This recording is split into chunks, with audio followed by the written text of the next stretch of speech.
All right, welcome back to another episode of Paul's Collectibles. Today, once again, I'm going to be doing something a little differently. We're not going to necessarily be going over and giving an overview of Star Wars merchandise. I'm actually, for the first time ever, going to go on a toy run. Now, it's not necessarily a toy run, it's more of an action figure run, but let me tell you why. As many of you may know, I am what I like to consider a casual collector. That means that I like to pick up things that I am specifically interested in. I'm not much of a completionist, and I don't go out to stores specifically looking for Star Wars figures. Don't get me wrong, if I'm in a Target or a Walmart or something like that, and I have the opportunity to run over to the toy aisle while Mrs. Paul's Collectibles is looking somewhere else, I might check to see what they have. But I also try not to get too worked up about these exclusives and these things and weird marketing techniques that some of these companies use to drum up interest and things like that. And so consequently, I just end up with whatever I can grab whenever I can get it, and I try not to worry about it too much. Now, I'm not in any fashion digging on those guys who are completionists, who are completely into this and pick up all the figures from a specific line and collect a bunch of different things. I just know me, and I have kind of an obsessive personality. And if I don't set myself in a very small box and keep some limits on what I'm interested in, I'll go hog wild, and I just don't have the space for it, or frankly, the interest in trying to keep that much energy into getting all of something or a complete line of characters. It's just supposed to be a fun hobby for me. The problem, however, is that there are certain occasions where I just can't control it. My favorite characters in the Star Wars universe are the Stormtroopers and the variations thereof. I was 7 years old when the first movie came out in the theater, and when those Stormtroopers busted through that door on the Tantive 4, I was hooked. My favorite characters, hands down, no argument whatsoever. So consequently, when it comes to those figures, sometimes I lose my ability to be as objective as I'd like to be. A very good example, in addition to other factors, is this vintage collection Incinerator Stormtrooper. As you saw in my last video, I ordered a figure from Walmart, and they sent it to me in this ridiculously cheap plastic envelope, and thank goodness it was one of those carbonized figures because it survived the trip mostly.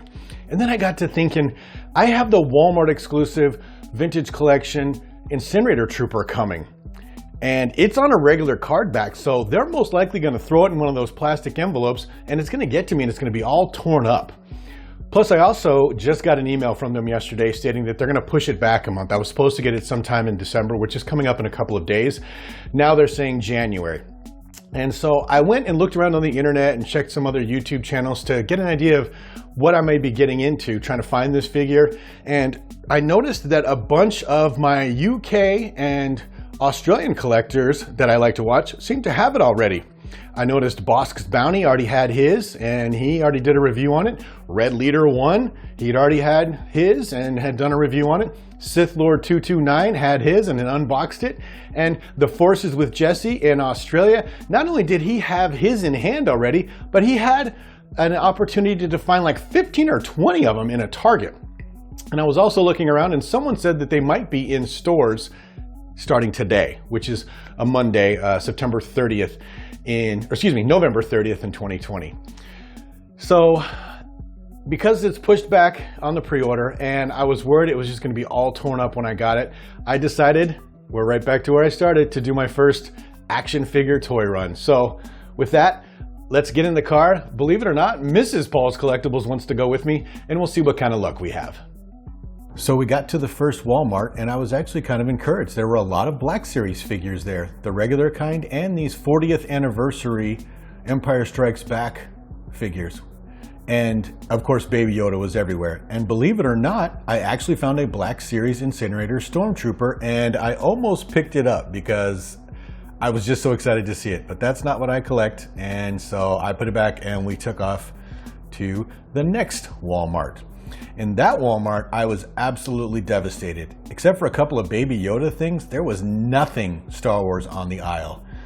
Headed off to the third Walmart, and we get in there, and I see that they have, once again, these 40th anniversary Empire Strikes Back figures on the what looks like the vintage collection card. And I'm not into that, so I thought they were pretty cool, but I left them there. And in each of these Walmarts, you can see that they have those Baby Yodas everywhere, or Grogu. And they also have those mission adventure packs, which I don't collect. So we headed off to the next Walmart, and I got a little bit of footage of Mrs. Paul's Collectibles leading the charge. In this Walmart, this time there was only the 40th anniversary Empire Strikes Back Lando Calrissians, and they had a bunch of them. And I thought to myself, there's no way that's the only thing that can be there. But sure enough, that's all it was. Well, as you can see, that was a bust. It's kind of disappointing, but maybe I'll try it again in the future. And for you guys that have the patience to drive around to all kinds of Targets and Walmarts and one of these other stores that have these figures, especially when they're exclusives, I have nothing but respect for you, because as you saw 4 or 5 into it, I was already tired and hungry, and we called it. So with that, I appreciate you joining me really quick for this action figure toy hunt. Maybe we'll get lucky next time, like I said. And in the meantime, I still have a review of the Wal-Mart Exclusive Vintage Collection Incinerator Trooper coming. Cross your fingers. Hopefully they don't send it to me demolished, but I'm not real, well, let's just say optimistic about that. In the interim, take care, happy hunting, and good collecting out there.